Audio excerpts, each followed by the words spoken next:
Absolutely nothing. Remember when we went to that? Say it again. Where we sang that song? Good God. What is it good for? Absolutely nothing. Say it again.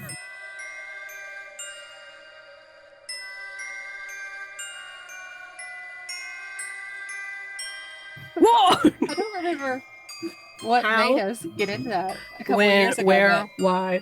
There was a period, you guys, where Non-stop. like we couldn't get it out of our heads. Every It's time like we were Hamilton, together. but Yeah, it was pre-Hamilton even. yeah.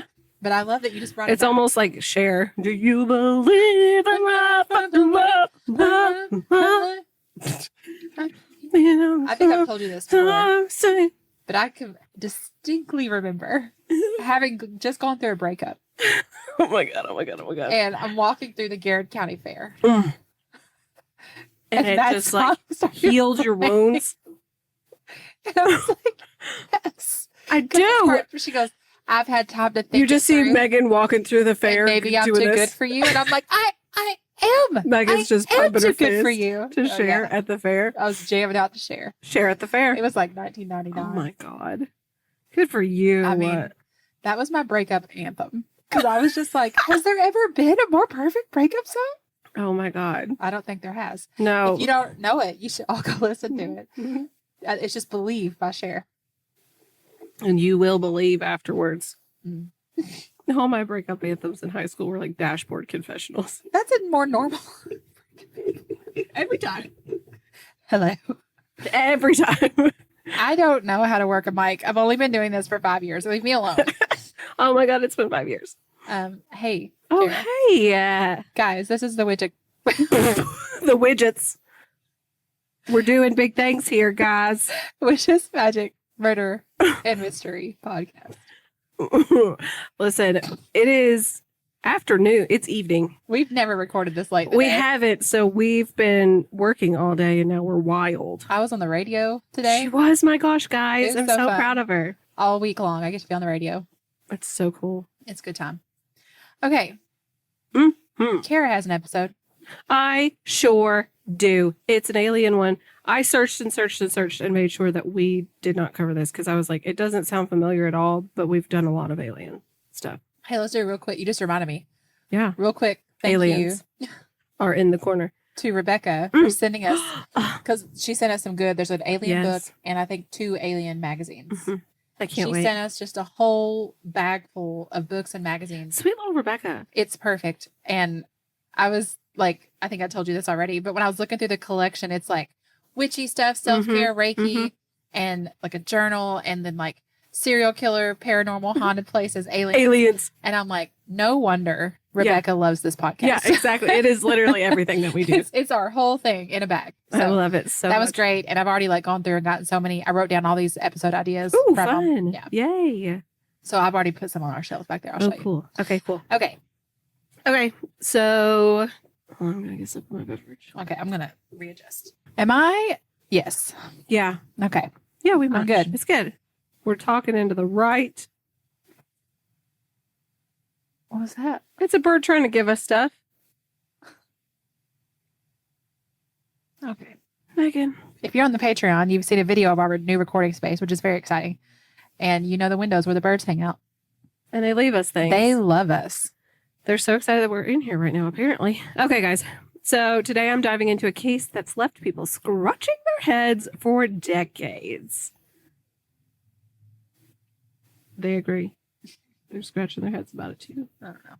Why are people so loud right now? I doubt this picked it up, but Maybe there's a reason we don't record this late in the day. Probably it's like busy outside. People are going home from work. Okay. Val Johnson alien incident.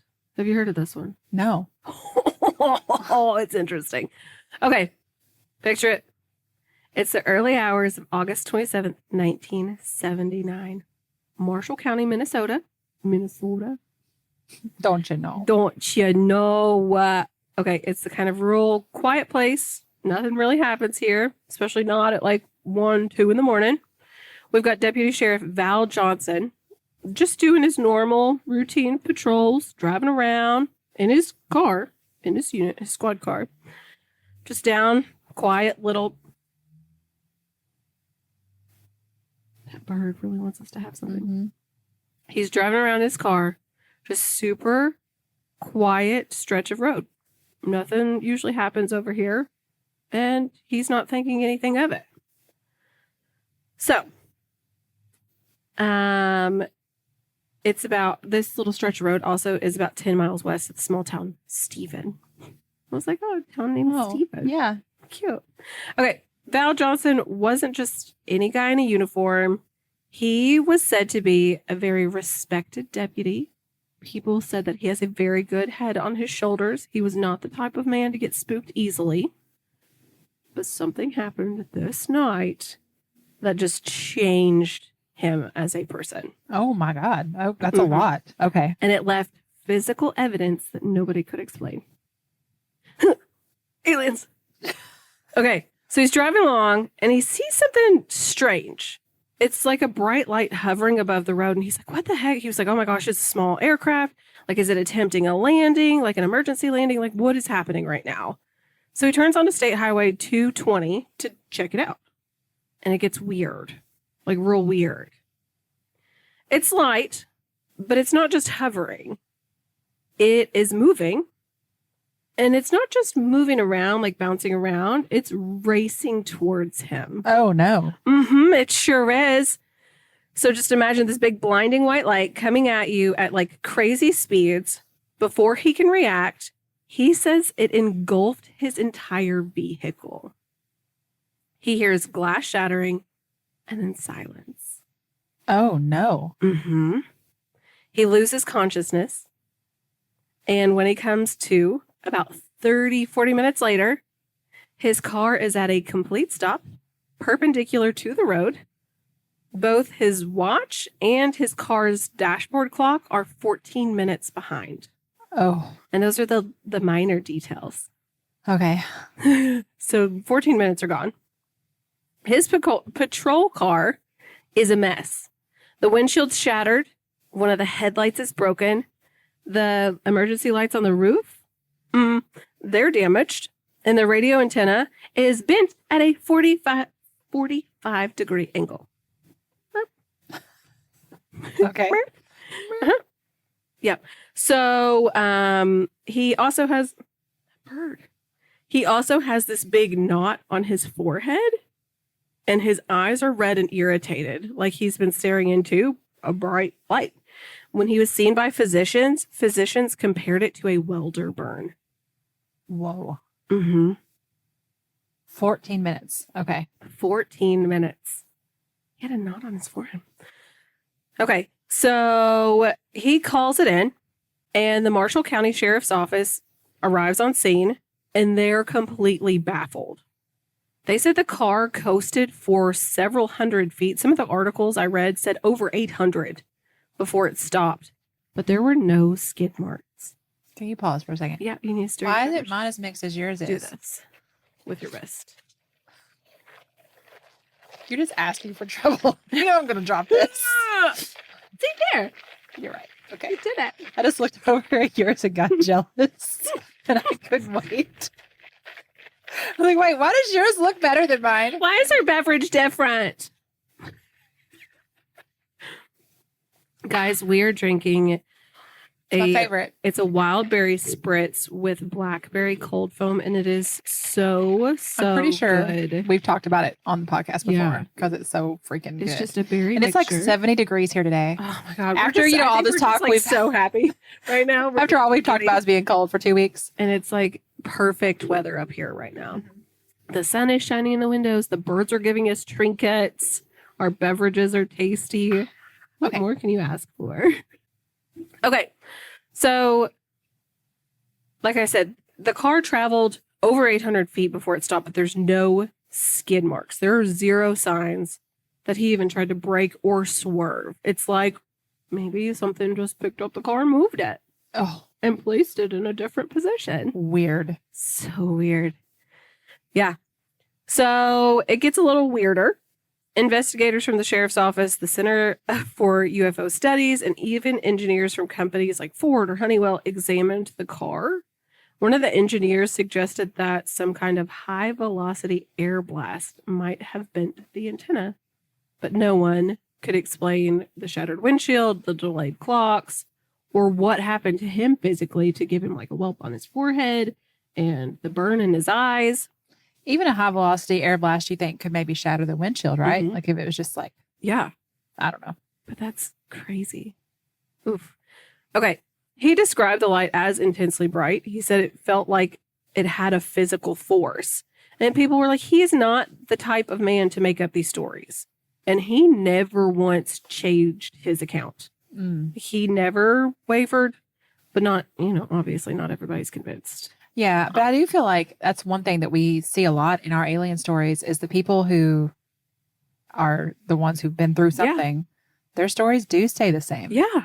Even the Manhattan alien abduction that I Right. expressed some pretty heavy skepticism for, she was still, to her credit, she was consistent. She was convinced aliens. Mm-hmm. I'm always convinced it's aliens. So, Dyatlov Pass, all the Yeah. things. Aliens. Yeah. Of some sort. They could have been It wearing seems more and parkas. more likely. I don't know. Yeah. Do they get cold? I don't know what their skin's like. Okay. So, He was like, I don't know what they're I don't know, but their I skin. haven't been able to talk to them. About it. Yeah. We'll figure it out one day. I don't know about that. That's scary. Okay. So there's Philip Klass. He is known as a UFO debunker. He suggests that Val staged the whole thing, and he thinks that Val had damaged his own car and was like, I have got to come up with a story to cover this up. But what kind of damage? He's on a road alone, so it's not like he hit another car because the car would have been trashed. There were no skid marks like he stopped. Also, I mean, had he like hit an animal or something? What on earth? Had he hit like an animal or something? Wouldn't it have like hit the roof? It could have broken the windshield and rolled and damaged the lights, but wouldn't it have knocked the antenna back instead of a 45-degree angle? So some of it was still standing up and then a 45-degree angle. Like, that's weird to me. And also, why are his eyes the way that they are? Like, he could have hit his head on the windshield as it broke, but like, why are his eyes the way that they are? I don't know. Because the airbag, I don't know. I really don't know. So, the guy was like, well, maybe he just wanted to cover up his reputation. Maybe it's a prank. But like I said, his physical injuries don't really point to a prank or anything. Like, why would you cause yourself so much damage and pain? Right. What do you have to gain? Right, exactly. And also, if he did hit something, why not just call that in and be like, my gosh, I hit some sort of critter. Right. I mean, he's a cop. He knows, like. But also, if he was going to hit some sort of critter or even a person, he would have slammed on his brakes, right? Unless there's something like he's he's on drugs or he's been drinking and he wants to cover that up. Yeah. I don't know though. People said that he was just like a super respected, like he took his job very seriously. Yeah. I just can't figure out what the motive would be for faking it. Yeah. So this incident made national headlines. He appeared on Good Morning America to share his experience, but he didn't really welcome all the attention that came with it. It was overwhelming, and he and his family decided to relocate to get out of the spotlight. So today, his damaged squad car sits in Marshall County Historical Society's museum in Minnesota. It's still there, exactly as it was that night in 1979. So people can go investigate it themselves. And wow. He's never changed his story. And there's still no answers. Was it a UFO? Was it a military experience that no one claimed and just like left him there injured? Yeah. Like, I can't get over the mark on his forehead and his eyes. Like, I know. He was even examined and the doctor said it was like a burn. Yeah. I just don't, how do you cause that damage to yourself? How do you, even if it was, I don't know. Even if it was like another accident, like where would the other car be, or where would whatever he hit be? Wouldn't that be somewhere? You think there'd be some evidence of something else. Yes. Super, super strange. So confused. Yeah. But yeah, that's Val's story. Oh, wow. Yeah. Mm-hmm. I just, especially because of his job, it seems like he has way more to lose than to gain by having this story. Well, and it kind of reminds me of the Somerset ladies, right? Mm-hmm. Where they said their car moved, or they remembered some sort of time lapse. I can't remember, the exacts either. of that story either, Yeah. but I feel like it was very similar. Yeah. But I like think so. the car time stopped. It was 14 minutes behind. Same with his watch. And I feel like that's a thing that shows up consistently. Right. Is wild. Aliens. But why were these like aliens rougher than some of the other stories? Like what? I don't know. Who knows what kind of fight he put up because he doesn't remember. Exactly. All right. Man. Well, thanks for sharing. Yeah, you're so welcome. Okay. Thank you all for listening. Yeah. We love you So much. Goodbye. Goodbye.